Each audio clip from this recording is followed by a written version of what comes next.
जब भी हम पूछते हैं सनातन धर्म कब शुरू हुआ, हम ये मान लेते हैं कि सनातन धर्म भी किसी दिन पैदा हुआ होगा। लेकिन अगर मैं आपसे कहूं कि सनातन धर्म कभी पैदा ही नहीं हुआ, तो यहीं से इस कहानी की असली शुरुआत होती है। किताबों के लिखे जाने से पहले, मंदिरों के बनने से पहले, इंसान ने आग को देखा, आकाश को देखा, नदियों को देखा और अपनी सांस को महसूस किया। और फिर एक प्रश्न उठा, मैं कौन हूं? ये जीवन क्या है? ये सवाल ही सनातन धर्म का पहला कदम था। सनातन का मतलब होता है जो हमेशा से है, जो समय से पहले भी था और समय के बाद भी रहेगा, जैसे सच्चाई, नियम और चेतना।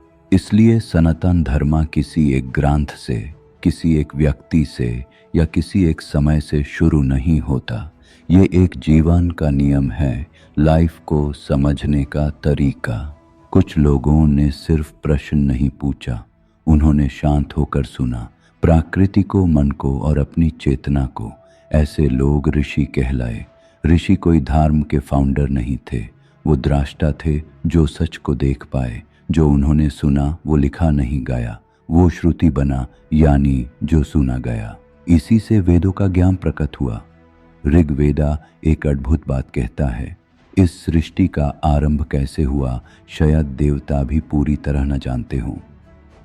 सोचिए, यहाँ कोई जबरदस्ती का विश्वास नहीं है, यहाँ सवाल करने की आज़ादी है। यही सनातन धर्म की आत्मा है।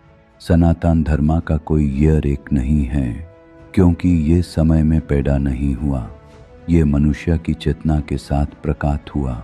जैसे जैसे इंसान बदला, सनातन धर्म के रूप बदलते गए, लेकिन सत्य वही रहा।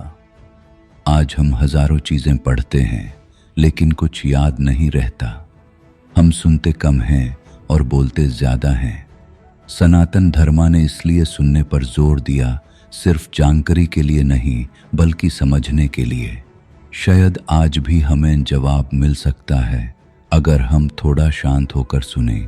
इस सीरीज में हम जन्म की तारीख नहीं ढूंढेंगे, हम देखेंगे कैसे सनातन धर्म चेतना से शास्त्र बना और शास्त्र से जीवन का मार्गदर्शक। ये सिर्फ धर्म की कहानी नहीं, ये इंसान होने की कहानी है।